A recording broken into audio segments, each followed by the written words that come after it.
Hello, friends. Hello, hello. It is me, Nisha, It and is my me. good friend and fellow health coach, Alyssa. Hello, hello. We are going to be talking to you guys about one of the main common problems we see people, or maybe it's not even really a problem, it's a question we get asked a lot. And this question is, can I eat literally any food? Fill in the blank. Can I eat cheese? Can I eat eggs? Can I drink coffee? Can Right. I have stevia? Can I blah, blah, blah? And there is no way for Alyssa or myself to be able to tell you yes or no. What we can tell you is that, like, given certain guidelines and certain diagnoses, some people do well with cheese and some people don't. And some people do well with coffee and some people don't.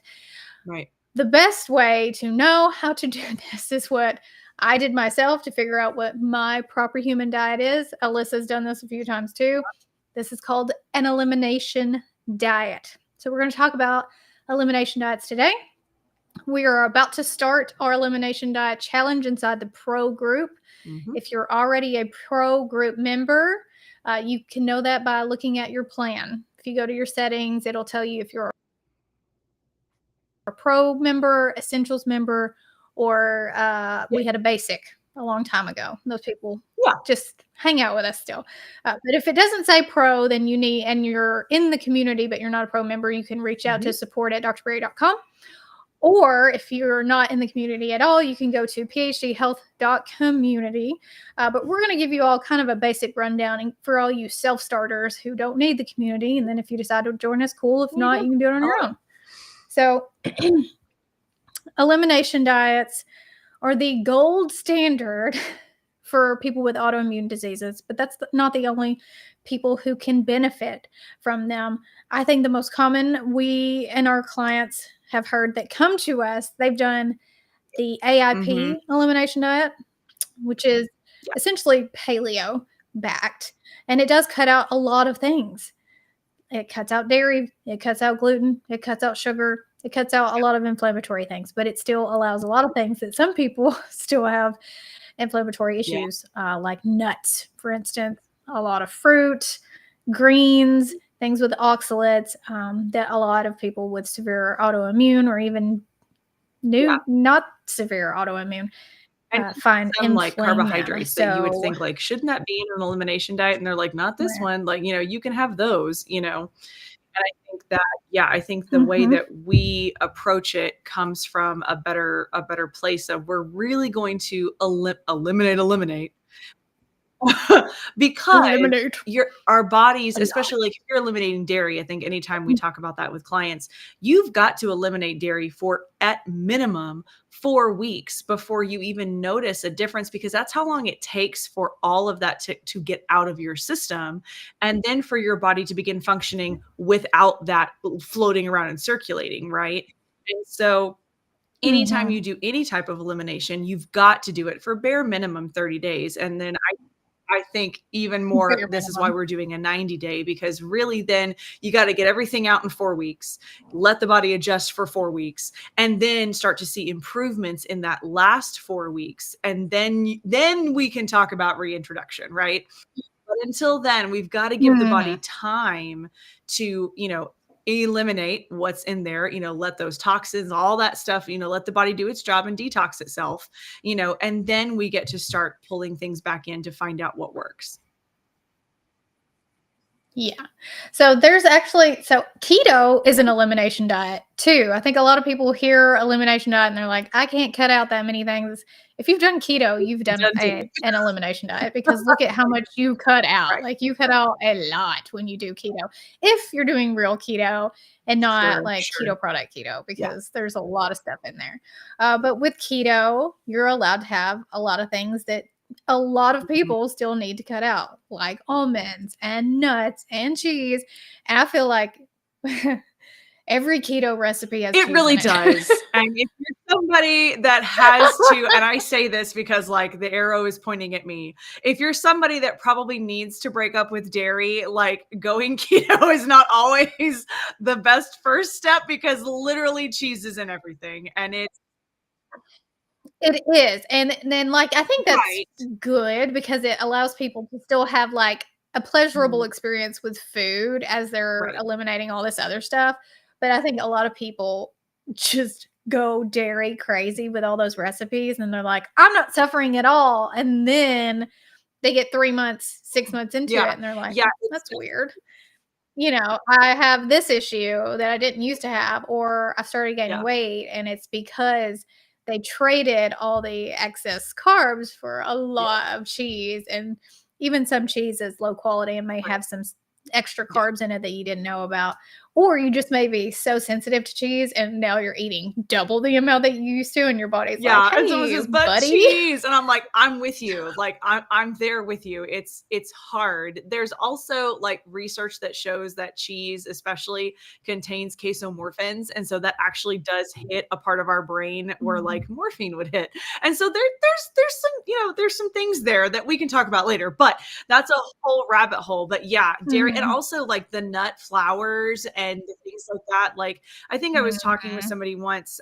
My brother-in-law has a pecan tree in his backyard, and when the pecans start to fall, my Bradley and I went outside and we were like, oh man, I have fond memories of picking pecans and cracking the shells, with my parents and stuff, right? Me And too. we sat there for I don't know 20 minutes and got 4 pecans out of shells.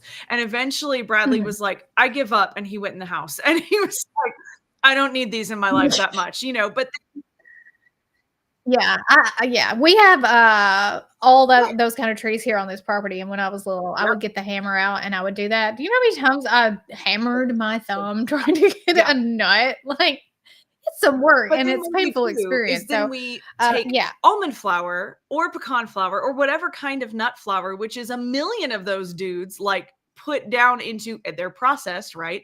Down into this flour. And so we're taking in probably way more nuts and seeds than we were ever really meant to, because nuts and seeds are hard to get to probably Mhm. for a reason, right? And so I think that that's the other Yeah. struggle too, is that we end up leaning on these more, we lean on dairy, we lean on the nut flours, and don't necessarily move towards like the meat and the veg. And so I think that's why doing like a 90-day carnivore elimination diet really can be Mhm. helpful, because it's actually getting more of the nutrients and the stuff that we need, and getting used to that. I think for some people who maybe struggle breaking up with the standard American diet, right? And then being able to back off on the things that we use as crutches during kind of our daily regimen. Yeah, it's so interesting, and not everybody has a health coach to do carnivore with. Not everybody has a community. Not everybody has one person that they're getting their information from. Some people listen to all of YouTube, and then you hear one person say one thing and one person Right. say the complete opposite, and they're both Right. pro carnivore, but like saying different things, and you just get you're like, Too much. I don't even know. I'll just whatever. I give up. So we try to really teach you to listen to your body and your specific needs, because just because we should all be eating a meat-based diet and we can all Yep. agree protein is very important and fat is very important, the dialed in detail part is something that I can't tell you, Alyssa can't tell you, even if we were in a Right. one-on-one health coaching relationship, we would still Yeah, need you to and put some work in. I'm gonna be asking you questions as a coach. It's, well, when you ate Mhm. that, how did your body feel? What symptoms did you notice? Like, because even if it's a quote unquote like approved food, right? If your body says nah, like then you shouldn't eat that, like, my body. Yeah, it can Right. be carnivore friendly. Technically, cheese and Yeah. dairy is carnivore, but is it you friendly? And how do you know that? And that's where elimination comes in. How do you know if you can eat cheese? You have to eliminate it and then reintroduce it in a very specific way, which we're going to walk through. We have worksheets for you guys to download inside the pro community, print them off. We're going to go over those with you every single month. When we get to the reintroduction phase, we're going to walk you guys through that. We're literally going to hold your hand, because Mhm. that is the most important part. Because if you Yeah. do that wrong, then you're wasting your time, and you don't want to do that. You really want to do that with detail and planning, and you got to pay attention. It's very important, because if you're going to cut out something for 90 days, When you bring it back in, it needs to be a very small amount. And the thing with dairy is you may not be able to have some dairy, but maybe you can handle some types of dairy. So for me, I can't drink heavy cream in my coffee. I just can't. It makes my face, or I get cystic acne, and I also I just don't feel right. But I can eat Parmesan cheese just fine. And I can eat Romano and mozzarella, real cheese. But I cannot eat like American cheese on a cheeseburger. If I ate that every single day, that would probably affect me. Heavy cream would affect me. Butter doesn't bother me. These are things I know because I did take them out and reintroduce them back and paid attention. And I know I tried to bring back heavy cream multiple times. And I think that's something else. It's still a no. Hasn't changed yet. But that's another thing that we teach you in reintroduction is like one time could be a coincidence. Maybe something else happened that week and it wasn't the heavy cream. Do it another week. If it happens the next time you reintroduce it, now it's a pattern. You can give it another go back to your carnivore baseline and then reintroduce it. Listen, if it happens 3 times, you can't have the heavy cream, or you can, but you're going to have consequences. You get to decide, like, do I want to deal with those consequences, right? Yeah, like, I mean, I'm the same way with almonds. Like I, for a long time, way back before I did keto or anything like that, I, for a little while was like, I'm going to drink almond milk because that's better. And I would have almond milk with my cereal because that was what I ate. Right. And so, but my stomach would always, I always had really big issues. And so when I went keto and started doing all this stuff, I was like, oh yeah, keto treats and almond flour, and so I thought, well, it must've been the cereal. Surely it was like the gluten and all that stuff. And so every time I would have these treats that I would make with heavy amounts of almond flour, my stomach would just like say, absolutely not, ma'am. And so I finally realized, oh, it's the almonds. Like me and almonds just don't get along. And that just is what it is, and maybe it's the amount of almonds, but like, I don't love almonds enough to be like, oh, I must keep these in my diet, so that was. But the other thing with keto is there's layers. So like people will say, oh, well, I'm sensitive to the almond flour in this keto cereal. But it could be that you're also sensitive to whatever dairy product was in there as your milk. Or, a lot of the supplements will have a sweetener and they'll say, oh, I'm sensitive to this sweetener when really it's the citric acid. Yes. And so like there's all these layers and you cannot tell if it's the stevia or the citric acid until you stop eating anything with stevia or citric acid, and then you reintroduce something that is just you can buy citric acid, by the way, so you can find out. You can buy it tastes just like a warhead. It's very sour, but if you want to know if you're sensitive to citric acid, that's a really good way. And then pure stevia, that's how you reintroduce stevia. You don't go get a stevia drop with natural flavoring in it. You get pure stevia and then you reintroduce it. But the reintroduction phase it can be a little bit overwhelming for some people. That's why it's best to do it with either your provider or a community or a health coach or a dietitian, like whoever you want to do it with, because you can get really hung up on the details and you want to go fast, and this takes time. This is not a boom. I know I'm allergic to, or I'm not allergic. I'm sensitive to whatever, but it doesn't happen. And you may find that there are other things that you, like you said, like you thought it was this thing, but turns out it's not, it's this other thing that you had absolutely no idea. And until you reintroduce things one thing at a time, you don't get to know. And I think sometimes on our health journey, we like habit stacking, right? That's in the biohacking thing. We're habit stackers. We want to do all the things and we want to do it super hard. And so we start a diet and we go all in, and we're going to add movement, and we're going to cold plunge and sauna. We're going to do all the things. And then when something backfires, people will be like, oh, well, it's this. And I'm like, yeah, but here's these 12 other things that you started at the same time as this diet change. So how do you know? How do you really know that, like, oh, it was that thing, could it possibly be that Mhm. there were some other things at play, and so I'm excited for Yeah. this because, I'm planning to do this, and I roped James in, my husband in as well. I was like, "Hey, guess what? Guess what we're gonna do for 90 days?" I was Nice. I well, bet he he was was I like, said, you've been having "Oh." some big gut issues, and I kind of think that if you did an elimination diet, you might be able to figure out what the thing is that's like really making your stomach mad. And he was like, I guess this is a good time as any. And I was like, don't sound too excited, babe. Oh Yeah. gosh. Well, I mean, it's one thing to be like, I'm doing like I did this for the first time Yeah. 8 years ago Yeah. on accident. Because okay, first of all, I have Hashimoto's for those of you who don't know. It's an autoimmune disease. And I was doing keto. All right. And everybody was like, that's going to kill your thyroid.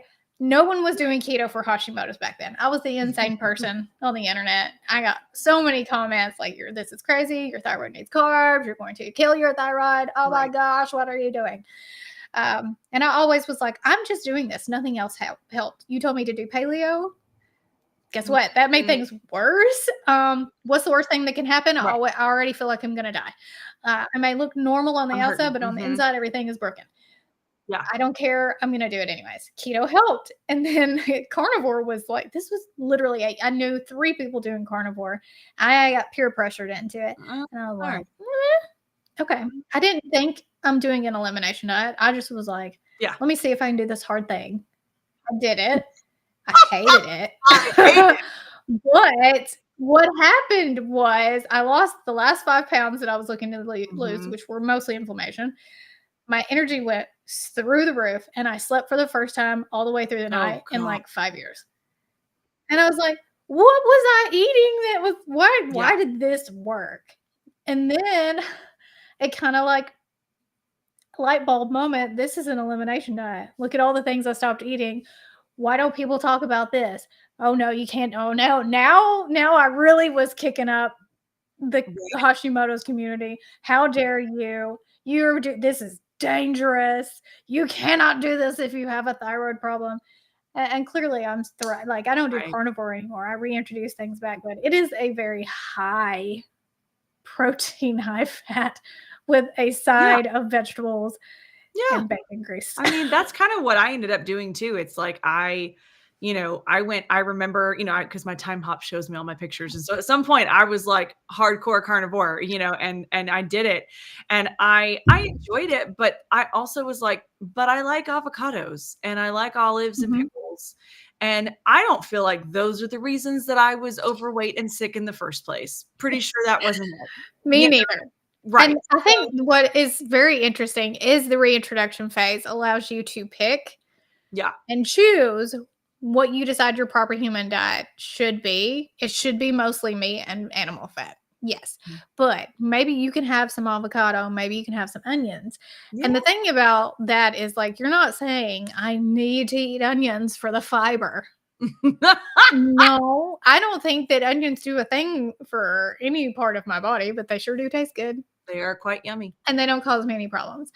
So that's where reintroducing things that make you I mean, your food tastes a little better and you feel like this is more sustainable and that they're not causing you health issues. Like, who cares? It definitely was not the pickles that put you on dialysis. Okay. Like, it wasn't. And it wasn't the pickles that gave you type 2 diabetes. And it wasn't the pickles that gave me Hashimoto's. Okay. Like, it was a lot of other crap. And it sure as crap was not the pickles. Yeah, yeah, absolutely.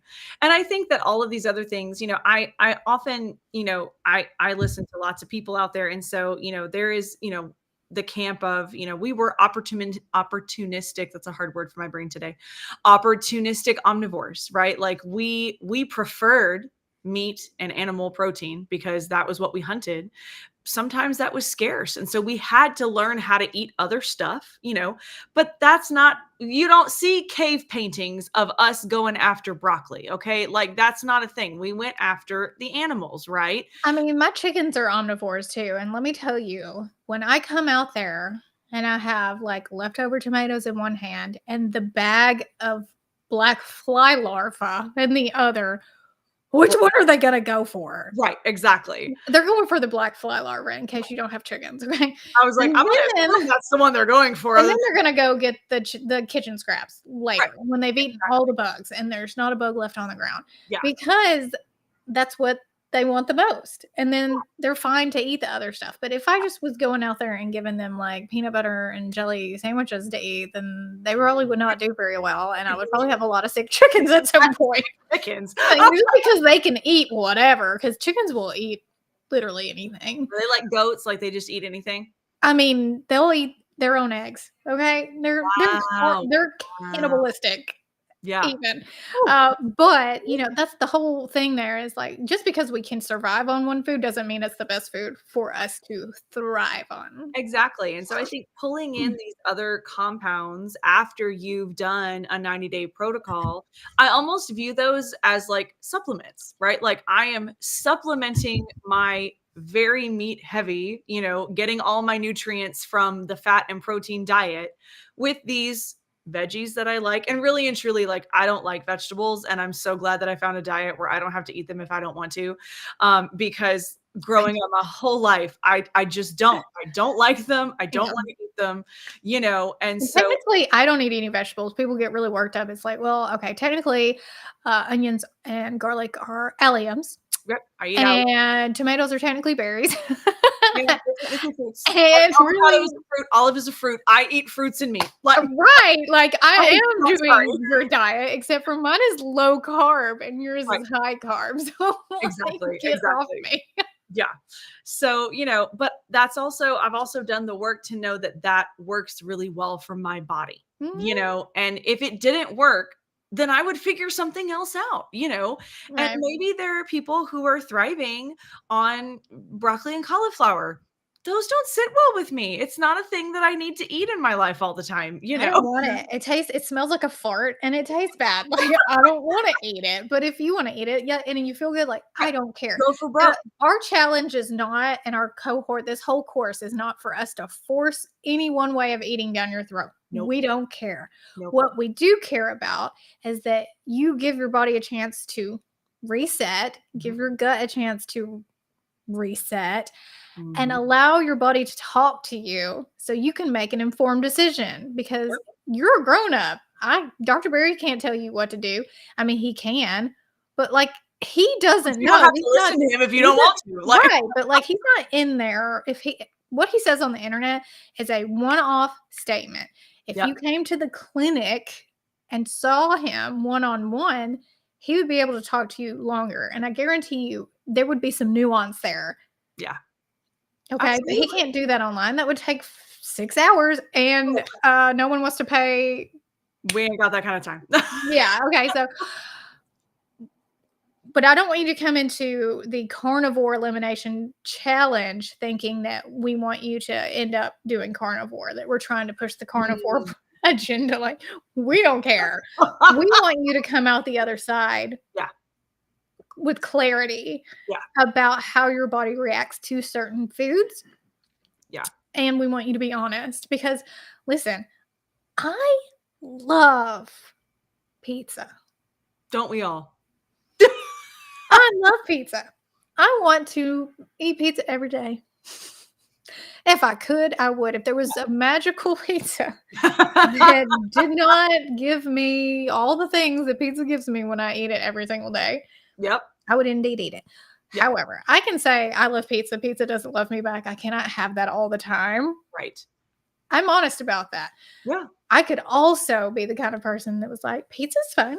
Pizza doesn't bother me. I don't know what you're talking about. Like, it's great. I don't know why my nose won't stop running when I ate 7 boxes of Cheetos. Like, you know what I mean? That's what happens to me when I have too much gluten. It's like my allergies kick in and I'm like, okay. Yeah. So, we want you to be honest about it at the very least. Even if you continue to eat whatever you want, at least you say when you're eating that food, I know this is not going to be a good thing. Tomorrow I'm going to wake up and regret this. But I'm willing to pay that price today to eat this, whatever, fill in the blank food. That's what we want for you. We want food freedom, clarity, and the ability to know how to do this again later, because you don't do an elimination diet one time.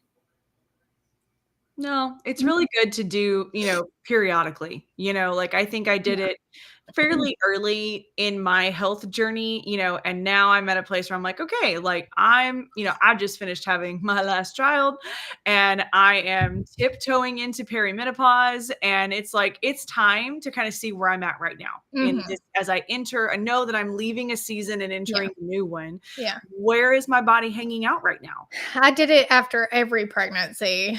Yeah. But I did it for like multiple reasons. And I think you should never just do carnivore for weight loss. Like you should just not do that.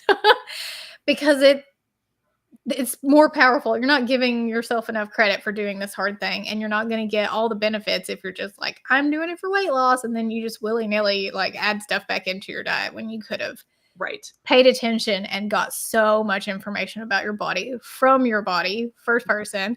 And that's very like that. We want you to get that. That's important information. That's data. Yeah. And you know what? You may do this carnivore elimination and find that like you feel absolutely amazeballs on it and you don't want to add things back in. That happens a lot. And that's okay. Like there are people out there in the world, rocking carnivore for years and years. And I love that for them. Like, I think that's fantastic. That's not what I wanted to do personally. And so I didn't, but I still cycle in where I'll have seasons where it's just meat and I'm really happy with that. And then I have seasons where it's meat plus the fruits and one veggie that I like, and then I go back and forth based on kind of how my body's feeling. And that's, I think, just being able to be a detective of your own body and understand what it is telling you. Because I think we always say like, oh, listen to your body. Well, that's all well and good if you know what you're listening for. And your body is able to talk to you. Because if you're inflamed as crap and you were eating Doritos yesterday, your body's not your body can't talk to you because you've got the fog that comes from. And if it is talking to you, maybe don't listen because it's probably not telling you good stuff. It's like, eat the Doritos. You missed right. it. Right. It's a little one, live a little. And so I think it's really important to be able to understand. And so you've got to go with an elimination protocol of some kind because you've got to eliminate a little bit of that noise, a little bit of the physiological noise of inflammation. How is it presenting in your body? It's different for everyone. A little bit of the emotional and like mental noise, right? Of, if you struggle with emotional eating or disordered patterns of eating, or disordered relationships with food, like you've got to be able to quiet that down too, to be able to go, okay, what is my body actually saying? Like, does it really like this or does it really not? And you can't do that if you're constantly either just putting stuff in and it doesn't matter, or you're constantly jumping from like thing to thing. And it's like, okay, I'm going to change my macros this week. Oh, I'm going to add cold plunge this week. Oh, JK, that didn't work. I'm going to go back to this week. If you're constantly hopping from one thing to another, you're never going to be able to hear what it's actually trying to tell you. And so it's definitely worth doing something and doing the hard thing, like you said, for a long time. But I also think that has to happen in community. Like if you are someone who can just lone wolf it, I love that for you. Go on with your bad self. But I don't believe that we were ever meant to do hard things alone. And so I think it's really important to do it inside of a community. Now that community could be, I could just look at James and be like, hey, we're going to do this. And it's just us. Right. That community could be local. It could be online. It could be on Facebook. It could be in the PhD community. It could be, there's so many options out there. Yeah. Pick your people. Yeah. And go. Like if we get on your nerves, we're obviously probably not the people you want to do this with. Probably not. If you don't like us, then we're probably not your people. Yeah. But there's somebody that probably you do like that could do this with you. So I don't know if I even said this. We will officially kick this off on May 1st. We're starting the prep work already. So if you're in the community, in the pro community, you can already find the coursework and work through the prep with the worksheets, print them off, write your goals down, set your boundaries and guidelines, get your symptom baseline check sheet, and do that right now. We're going to go deeper inside the community since this is on YouTube. Not everybody wants to listen to me talk about that. And then you are welcome to sign up and do 30 days. Yep. 60 days, or the full 90 days, which is misleading because it's 90 days of elimination and then a reintroduction phase that could last as long as you want it to, depending on how many things you want to reintroduce and how much time you want to take to get accurate data. That's completely up to you. We're going to teach you how to do reintroduction, and then you're going to go do it. And then if you need any help, you're still in the community, you're free to ask us questions. Yep. But you also can do it in phases. So you could do the 30 days, the first 30 days, you could continue to have your dairy and spices and some very clean sauces like hollandaise sauce or homemade, ranch or whatever. That's very clean ingredient. And then the second month, then you could take the dairy out, but keep your seasonings and your clean sauces. And then the third month, you might do triple B&E, which is beef, butter, bacon, and eggs. And that's it, with salt and water and coffee. Or you might do lion that third month. Like, you can do it in phases. The only rules are you got to eliminate, all right? You can't be in there eating keto cupcakes, all right? No. Yeah. Well, and I think too, like however you start with the biggest spectrum and then niche it down, right? As opposed to, I'm going to start lion, I'm going to go hard. And then you get 30 days in and you're like, oh crap, this is not, I can't do this for 3 months. I would say if you have never done carnivore at all, do not go for the lion. No, do not even do triple B, honestly. Just do carnivore. And if you're going to include dairy, at the very least, measure it. Yep. Get yourself a food scale. They're super cheap at Walmart, and weigh your dairy, because you're not a cup of cheese that's not accurate. A tablespoon of heavy cream is not enough, in my personal opinion. A tablespoon? A tablespoon of heavy. People will be like, well, just do a tablespoon of heavy cream. Girl, you need more than a tablespoon. You don't like coffee. You like creamer. I do. I absolutely do. That is absolutely true. And so that's what I'm saying is, like, everybody's like, oh, well, you can only do a tablespoon of heavy cream. And I'm like, then I'm just not going to drink coffee, because I'm here to tell you right now. That's so funny. Like, one tablespoon is too much for me. Yeah, no. And 1 tablespoon is never enough. And not because I'm sensitive. I just don't want my coffee to taste like milk. I want it to taste like coffee. I do. That's hilarious. And so I would just rather say, never mind, I don't need coffee. Joanna, hey, how do I switch from basic to the pro community? So if you're already in the community, but you're not a pro member yet and you want to upgrade, you're going to send an email to support@drberry.com. Do I have that typed out somewhere? Of course I don't. Let me do this for you. To upgrade. If you're new, if you're not even a part of the member, you just go to phdhealth.community and you sign up for the pro community. So our support email, again, for members who are not pro. If you're pro, you're already in. Yeah, right. You just got to go over to the toolbar and go find it. Right. Janelle is with me on the tablespoon is not enough. So funny.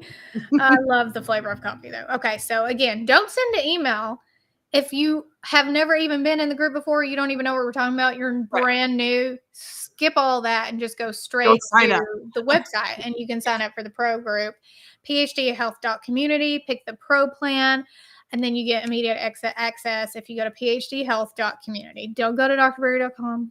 It's just it's just more trouble that way. Support@drberry.com for members who are in the community but are not a pro member. So if you're not paying $30 a month, then you are not a pro member. If you are paying $30 a month, you are a pro member. If you're paying $20 a month from IPs that get to keep that, you're also in the pro group and you get to stay there until you cancel. So if you're a pro, you are good to go. If you're in the community but not a pro, email. If you have no idea how to even get in the community, you're going to go to the website and just sign up there. And again, the website is phdhealth.community. You can take a screenshot of that for later. I've also put the link in the description. If you just click on that link, it'll take you to the sign up page. Cool. What else should I eliminate? Well, I don't know, Dennis. Yeah. I'm down to just do beef, bacon, eggs, shrimp, pork chops with coffee. That's great. Yeah. I mean, I guess the question is, do you feel like you need to eliminate more?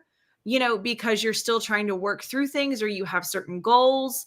I mean, the things that I would consider, and this is just from working with clients, is that sometimes coffee is not our friend, and y'all can come at me and that's fine.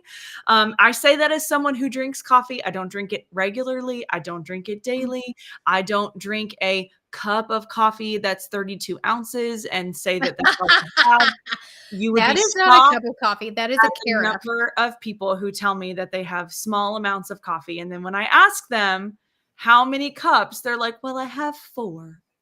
And, and I'm like, 4 of how much? Well, it's the big mug. And I'm like, okay. 4 32-ounce coffees, girls. No, but like their big mug in their house is not your typical like tiny coffee mug, right? Because we've oversized everything in our society. And so they're actually having 16 ounces of coffee, not 8 ounces times 4. It's a lot. And so, I'm just here to tell y'all that like as we age, like coffee's the thing. And I have yet to have a client that has come at me and said, I took coffee out and I feel worse. Nobody has said that to me. So that's all I'm saying. I'm not saying you have to do it. You don't have, you can, Dennis, you and I can talk. Well, we can chat in the tribe. Carrie, are the flavored electrolytes a really big issue? Sorry if you already answered this. I came in late. So, Carrie, flavored electrolytes would be like you're doing carnivore, but you're allowing for sweetener. So, a stevia sweetened electrolyte or one that has allulose or something. You're going to keep that, but you're not going to have Diet Coke and you're not going to have, sweet tea or any, you're just having the electrolytes, and you might even water those down a little bit more. Instead of it being so sweet, you add more water or something like that. Well, it is not a make or break it, but you have to consider that you may be having some issues with the electrolytes. Is this going to make or break your elimination diet? Probably not. Here's the symptoms I see people have when they are sensitive to electrolyte powders: stomach cramping, gas, stomach irritability, acid reflux. That's usually what you're going to have. And it's most of the time because of the citric acid. That's what I was going to say. It's like, if you're eating it, if you're drinking those, then you're incorporating both citric acid and a sweetener, and you don't get to know which one of those is the problem. And so but maybe it's not a problem for you. And I don't know, because that's to say, James came at me and he was like, what about my Relight Boost? And I was like, we're going to have to sit down and have a conversation, babe, because I'm pretty sure he and citric acid don't get along. And I think that's part of the problem, is that Home Slice has a lot of Relight.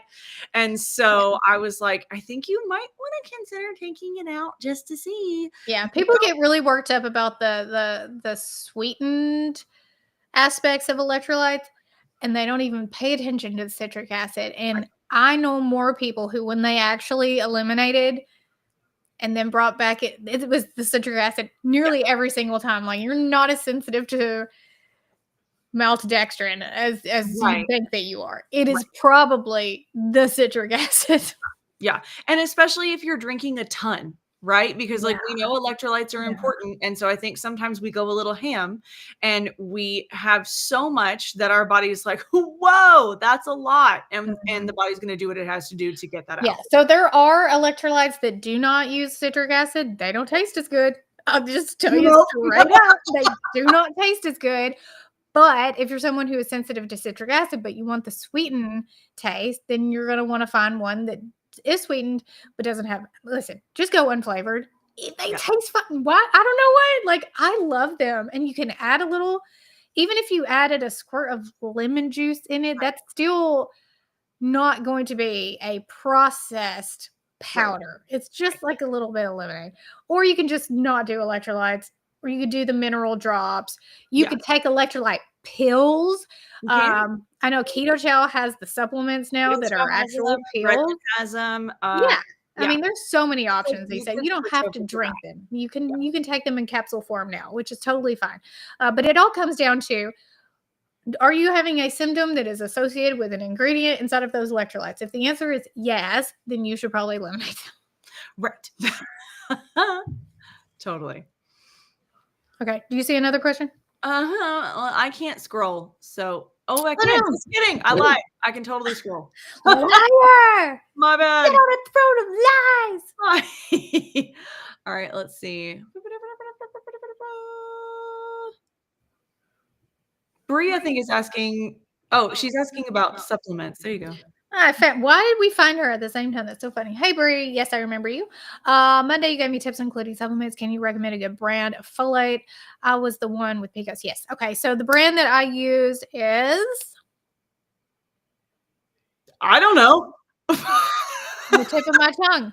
I have it in my cabinet because I had some left over because I used them all. It's the good brand from Pure Encapsulations. Yes. Ha ha! Look at me go. Pure Encapsulations folate 400 is what you're going to want, 400 micrograms. But check with your provider to make sure that that is what she wants you on, because I'm not your doctor. I'm just the money on the internet. But that is what I took. And folate you can also get from your food. So if you have a really good resource for pastured eggs, even unpastured eggs have folate, but the better the egg quality, the more folate is going to be in the eggs. And if you like eggs, then that is another way to get a really high quality, bioavailable, absorbable source of folate. There you go. I don't know that we talked about this directly, but Bree asked, when going carnivore after 90 days, what's the first fruit or vegetable one should try? Yeah. So, sorry. Shout out to Sharon. She's been very active in the comment section. Hey, girl.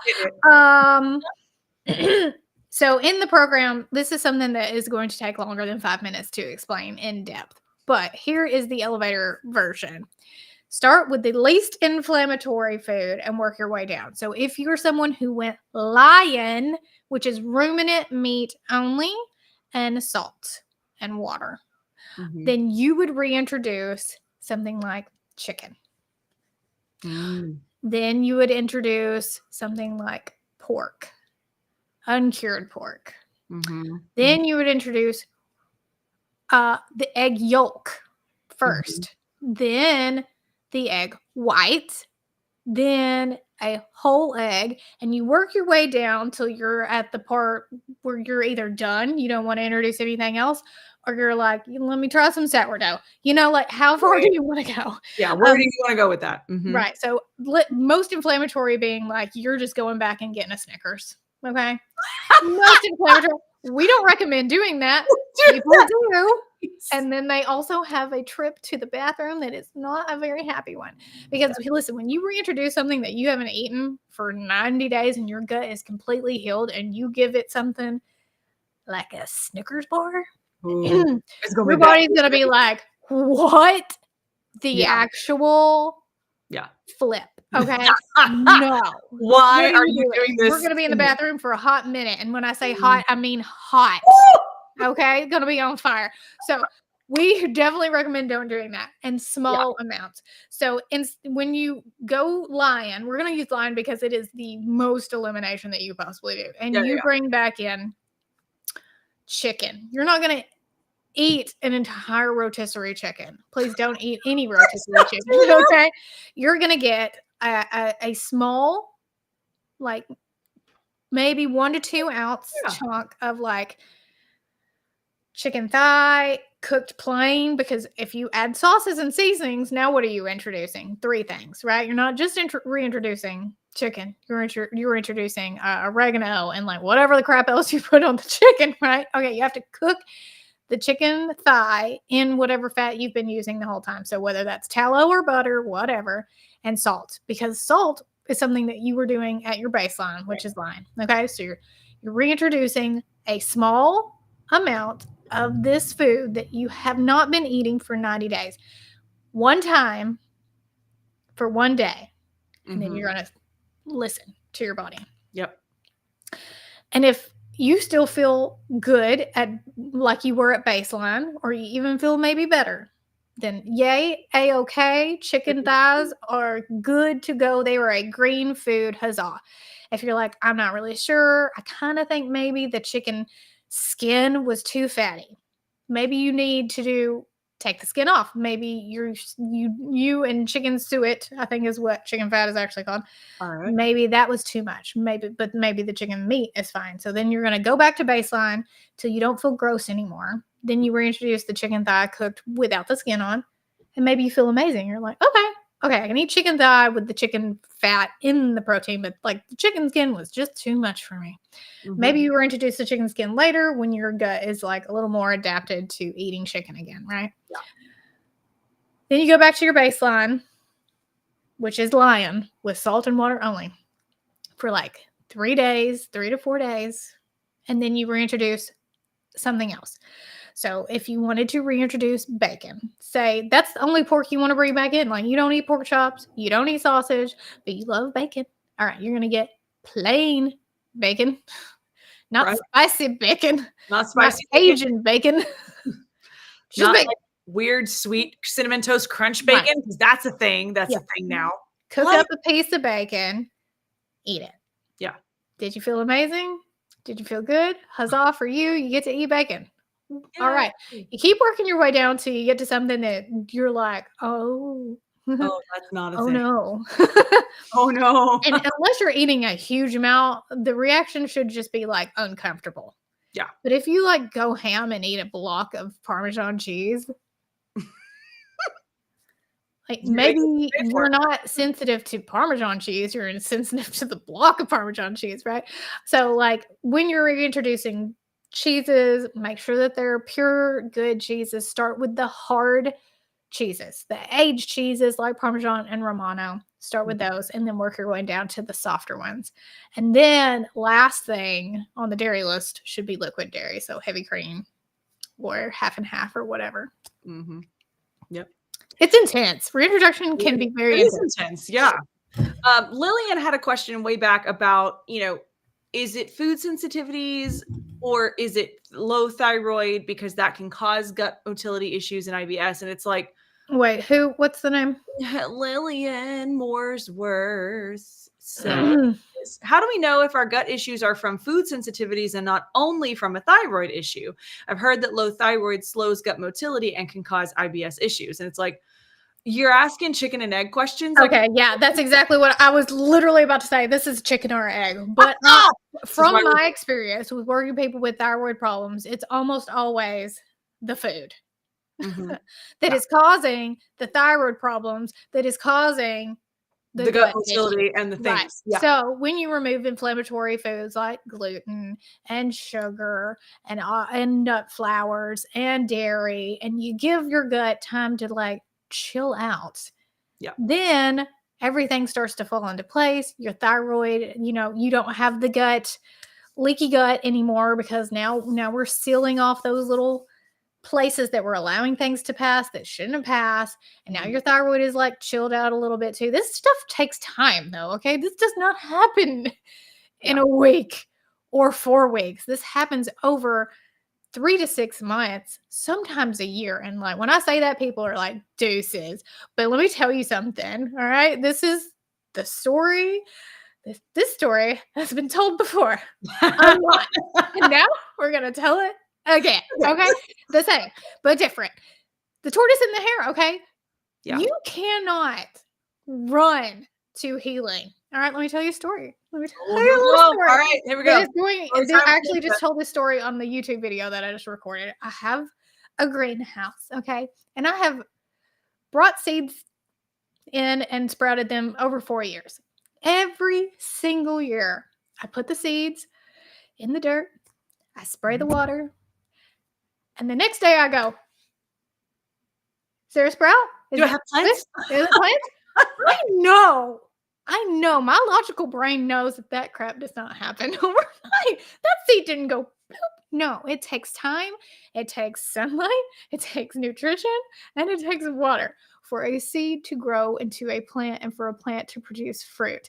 Your body is no different. Stop trying to rush the process. And you're just going to keep falling off over and over and over again until you let yourself take the time to heal. It's okay to take time. This is not a race. No, there's not a race and you're not beating anybody. Like, you're not going to get anything for getting there first, there is no prize. Yeah, there's no finish line, because really it's the journey never ends, because as soon as you feel like you got somewhere, then there's a rabbit hole for you to go down to go keep going. And you're just continuing to learn how to optimize for your body forever. So yeah. Yeah. Speaking of those of you who are self-starters and starters, Starters, self-starters, you got it. and you want to do it on your own, I would say that for reference, Judy Cho has a book called Carnivore Cure Elimination. Yeah, carnivore There's cure. 2 books, and There's one of them 2. is actually more focused on elimination. Yes, I have the first one, which is I still have a both. fantastic That's book why I get as a confused. reference book. Do I have it over here? No, I don't think I do. Anyways, with that said though, her stuff is very it's a little more it's more where I mean ours is pretty intense, but hers may be too much for someone coming straight out of the gate unless you are a type A personality who digs that crap. Yeah. But it is a very good book, even just for reference, because she really breaks down reintroduction, which I think is maybe the most important part of elimination. Like, you guys can pretty much get don't eat that for 90 days. Okay. Don't eat it. Just eat meat and water and salt. I'm not saying like just, somebody's going to hear do lying. I don't care what you do. Pick a form of elimination. Right. Unless you're in the group. If you're in the group, then I'm going to help you figure out which one you should do. In the end, that's pretty easy to follow for 90 days. Okay, I can't have cheese for 90 days. Right. I can eat beef, butter, bacon, and eggs. Okay, cool. I got it. Then you get to the end of the 90 days and you need a reintroduction. You're like, I don't know what to do. That book at least has a very good section that can break it down pretty well. So I would say that's worth the investment. Even if you're coming into the challenge just for that section of the book, if you want it, I'm going to put basically the same thing in the course. Mm-hmm. But if you want to skip ahead, don't. Right. Don't be that if guy. you are someone who is a self-starter, that book is probably the only one I would recommend for this. Yeah. So Precious One says, if you're wanting to go to Lion, should you go cold turkey straight to it? People do. Some people do, and they do great. I am not that person. I would say niche yourself into it and do that like the third 4 weeks. I would definitely start with just regular basic carnivore and then take out the dairy and then go lion. Yeah, I'm doing carnivore with boundaries because I am still currently breastfeeding. So one of the things that I have to make sure I maintain is my electrolyte balance to be able to feed my tiny human. And so I will be using electrolytes. I'm going to lean on my drops harder than I have on my Relight. But real talk, I have a whole bunch of Relight in this house and I'm not going to go buy a whole bunch of other stuff, and so I'm doing that. I will keep coffee and like I said, I don't drink it every day. But I will keep it occasionally. And then I'll see how I do after the first 30. And then I may say, okay, I can do 30 days or 60 days rather. No sweeteners. Let's go do that. Or I might do that just the last 30. I'm still sitting there trying to create using those worksheets. Like, what is mine going to look like? But for sure, I'm doing carnivore with boundaries. I'm doing dairy. We'll go from there and see. Judy Cho, carnivore. Oh, listen, I'm getting a screenshot. You want to hear something really funny? Yes. I looked it up. And then I click on it. Do you know who wrote the foreword for this book? Did Dr. Ken Berry write the foreword to the book? He did. I was like, I guess I knew that, but I sure forgot. I sure forgot. So this is the book, Carnivore Cure by Judy Cho. She's an NTP, forward by none other than Dr. Ken Berry. The best-selling author of Lies My Doctor Told Me. How funny is that? So you can go get that. It is on Amazon. There is a Kindle edition, a paperback, and an Audible for those of you who are listeners. You can get hooked up. Anyways, that's really funny. That is so funny. I was like, I'm sure I knew that. I just forgot. Yeah. All right. So if you want to come join the PhD community, we would be so happy to have you. You can go to PhD Health. I'm going to show you exactly what that looks like because I've learned how to use my computer a little better. Look at you go. Oh my goodness. And for those of you, while she's looking that up, when you are a PhD Pro member, you are getting access to this 90-day content and this challenge, but you're also going to get access to 3 weekly live stream Q&As with Dr. Barry. The Pro group gets an additional weekly group Zoom call with Dr. Barry if you need to bring a question to him. And then inside the Pro group, we have 4 PhD Pro coaches specific to that group. And we do live streams every week there. So you get a lot of extra just live streams, conversations, ability to ask and reach out and get questions answered. And so that way you can get a lot more. It's not just the challenge. The challenge is great, but you're going to get a lot of other content in there as well. Yeah. Thank you for saying that. Hi, Lily girl. Also, for those of you who are in the course, we are dripping that content out as needed. You're not getting it all because I know you guys. Right.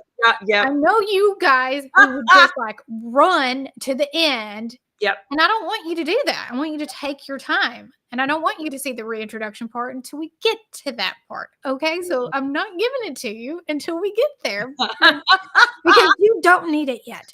You will get it the week before. Did you hear the elephant blowing his nose in there?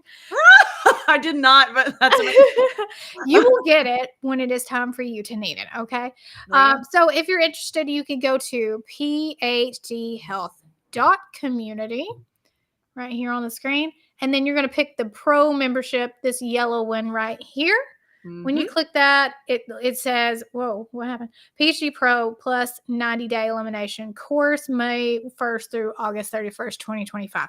That's the one you're going to get. You're going to get the course, the cohort, the live Q&As with Dr. Barry, the community, access to meal plans, worksheets, and all kinds of fun times in there. You also get access to Chris Cooking Nashville's cooking group, which is super cool. Yay! He's going to start doing his live Q&As and his food demos in May.